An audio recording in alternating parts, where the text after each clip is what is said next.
Female गोरगोइल की याद दिलाती हैं। नर्स ये सुनकर अलग ही गुस्से में आ जाती हैं कि डॉक्टर मेरे बारे में ये सब सोचता है। डॉक्टर संगते जिसके शरीर में दोयन है उसके एक लगाकर कहता है कि अभी तूने अपनी बेटी को भी ये सब बता दिया। तभी दोयन के डैड डॉक्टर को मारने लगते हैं और कहते हैं कि मेरी बेटी को मत मार, उससे दूर रह। इसके बाद इन दोनों को हॉस्पिटल से निकाल दिया जाता है। फिर एक स्टोर में संगते एक ड्रिंक लेकर ओनर के पास जाता है। वो आदमी कहता है कि बच्ची तुम अभी माइनर हो, तुम इसे नहीं पी सकती। तभी दोयन यहाँ पर आ जाती है। संगते कहता है कि मुझे ये ड्रिंक खरीद कर दो। दोयन कहती है कि डैड आप मेरी बॉडी में हो, उसमें ड्रिंक मत पीजिए। शॉप ओनर सोचता है कि आखिरी आदमी इस लड़की को डैड क्यों बोल रहा है। तभी ये दोनों उसे समझाने लगते हैं, लेकिन वो आदमी सोचता है कि ये लोग उसके मजे ले रहे हैं। आदमी इनसे लड़ाई करने लगता है। तभी आदमी की बीवी यहाँ पर आती है और उसे शॉप से हटा देती है और सोचती है कि ये आदमी बेकार है, कभी भी कोई काम ठीक से नहीं करता। ये सब देखकर संगते दोयन से कहता है कि हम इस बात को आप सबसे और तुम्हारी मॉम से छुपा कर रखेंगे। अब इसके बाद घर पर संगते की वाइफ इन दोनों के लिए ढेर सारा खाना बनाती है। संगते जो कि दोयन की बॉडी में था वो भरपेट खा रहा था और संगते की वाइफ सोचती है कि आज मेरी बेटी कितने अच्छे से खाना खा रही है। तभी दोयन सोचती है कि मैं तो अब डैड की बॉडी में हूं, तो मुझे डैड पर रहने की कोई जरूरत नहीं है। अब तभी संगते की वाइफ बियर निकालती है। संगते के मुंह में ये देखकर पानी आ जाता है, लेकिन वो अपनी बेटी के शरीर में था इसलिए ड्रिंक नहीं पी सकता था और दोयन जो कि संगते की बॉडी में थी उसे भी बियर नहीं पीनी थी, इसलिए ये लोग बहाना बनाकर बियर पीने से रोक देते हैं। संगते की वाइफ को शक होता है कि ये दोनों बाप बेटी आज इतनी सारी बातें क्यों कर रहे हैं। वो संगते से कहती हैं कि तुमने अपनी बेटी को कितने पैसे खिलाए हैं जो ये तुमसे इतनी अच्छे से बात कर रही है। सच्चाई छुपाने के लिए दोनों अजीब तरह से हंसने लगते हैं। इसके बाद दोयन अपने फोन को चेक करती है जिसमें जियो का मैसेज आया था और जियो उससे मिलना चाहता था। ये देखकर दोयन खुश होने लगती है। तभी संगते की वाइफ यहाँ पर आ जाती है। वो अपने पति के साथ सोने लगती है। ये चीज देखकर दोयन के दिल की धड़कनें बढ़ जाती हैं। किस्मत से उसकी मॉम आज थकी हुई थी इसलिए वो जल्दी सो जाती हैं। अब अगले ही दिन दोयन इंटरनेट पर बॉडी स्विच होने के बारे में सर्च करने लगती है ताकि वो अपनी बॉडी में वापस जा पाए। वहीं पर संगते भी लाइब्रेरी में जाकर काफी सारी किताबें पढ़ डालता है, लेकिन उसे बॉडी वापस स्विच कैसे करें इसके बारे में कुछ भी पता नहीं चलता। दोयन अपने डैड के पास आकर कहती है कि डैड मुझे कल स्कूल जाना है, अब हम लोग एक दूसरे की बॉडी में सारी चीजें कैसे संभालेंगे। उसके डैड अब सोचने लगते हैं कि इनकी बॉडी आपस में स्विच कैसे हुई। तभी ने वही बहुत पुराना गिंको ट्री याद आता है जिसके बारे में बूढ़े आदमी ने बताया था। ये दोनों तुरंत ही बूढ़े आदमी को कॉल करने लगते हैं और उससे बात करके इस बारे में पूछते हैं। बूढ़ा आदमी बताता है कि हाँ अगर तुम उस पेड़ के नीचे खड़े होकर प्रे करो तो तुम्हारी सोल भी स्विच हो सकती है। संगते पूछता है कि फिर वो अपनी बॉडी में वापस कब तक जाएंगी। आदमी कार्ड फेंकता है और कहता है कि 7 दिनों बाद सब कुछ नॉर्मल हो जाएगा। ये बोलकर वो कॉल काट देता है।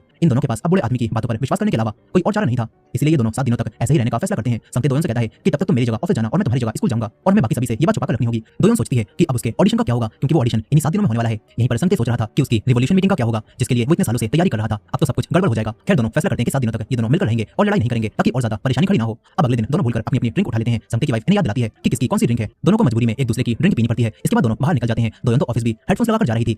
वो अपने डैड से कहती है कि डैड सीढ़ियों पर ध्यान से चलिए, स्कर्ट बहुत ऊपर जा रही है। उसके डैड कहते हैं कि तुम ऐसी छोटी-छोटी स्कर्ट पहनती ही क्यों हो, आजकल के बच्चों को पता नहीं क्या हो गया है। वो जानने लगते हैं। दोयन उन्हें समझाती है कि देखो डैड आप जब मेरे दोस्तों से बात करो तो लंबे-लंबे सेंटेंस यूज मत करना बल्कि लॉल और ऐसे ही दूसरे वर्ड्स को यूज करना और अगर आपको कुछ समझ ना आए तो बस हंस देना। दोयन कहती है कि मेरे दोस्त जियांग के साथ सिंगिंग ऑडिशन में भी मत जाना। संगते भी दोयन को समझाने लगता है कि उसे ऑफिस में किस तरह बिहेव करना है। वो कहता है कि जब बॉस तुम्हें कोई काम दे तो पूरी जिम्मेदारी खुद मत लेना बल्कि कहना कि तुम पूरी कोशिश करोगे। संगते कहता है कि मैंने अपने फोन में नोट्स लिख दिए हैं लेकिन अगर कुछ समझ ना आए तो मुझे कॉल कर लेना। दोनों अपने फोन भी स्विच कर लेते हैं। दोयन कहती है कि डैड मेरे फोन में मेरे मैसेजेस को चेक मत करना और उस लड़के जियो को कोई भी अजीब मैसेज मत भेजना। दोनों मान जाते हैं। फिर संगते स्कूल आ जाता है। वो कहता है कि मैं पहले भी स्कूल जा चुका हूं इसलिए मैं सब कुछ आराम से संभाल लूंगा। वहीं पर दोयन अपने डैड के ऑफिस में पहुंचती है जहां पर सभी लोग उसे देखकर झुकने लगते हैं। दोयन सोचती है कि उसके डैड की सभी लोग इज्जत करते हैं मगर असल में सभी लोग दोयन के पीछे चल रहे मैनेजर को देखकर झुक रहे थे। दोयन भी ये देखती है और सब समझ जाती है कि ये आदमी यहाँ का मैनेजर है। इधर संगते दोयन की क्लास में आता है। उसे एक लड़की दिखती है जो कि चश्मा लगाकर पढ़ने में बिजी थी। संगते सोचता है कि जरूर यही इस क्लास की टॉपर होगी। संगते भी उसी के साथ बैठ जाता है ताकि उसे पढ़ाई में कोई दिक्कत ना आए। इस लड़की का नाम क्योंकि नहीं होता है। संगते उसे दोस्ती करने की कोशिश करता है लेकिन क्लास की टॉपर उसे जरा भी भाव नहीं देती। तभी जिन यहाँ पर आ जाती है और जिनको भी कोई खबर नहीं थी कि ये उसकी दोस्त नहीं बल्कि उसके डैड हैं। जिन उनसे कहती है कि मैं अपने बॉयफ्रेंड के साथ आज कॉलेज में घूमने जा रही हूँ और मैंने घर पर बताया है कि तुम और मैं साथ में जा रहे हैं, इसलिए अगर मेरी मॉम तुम्हें कॉल करें तो कह देना कि हाँ हम लोग साथ में हैं। जिन कहती है कि इसी तरह जब तुम अपने बॉयफ्रेंड जियो के साथ जाओगी तो मैं भी बात को संभाल लूंगी। ये बात सुनकर उसे गुस्सा आ जाता है।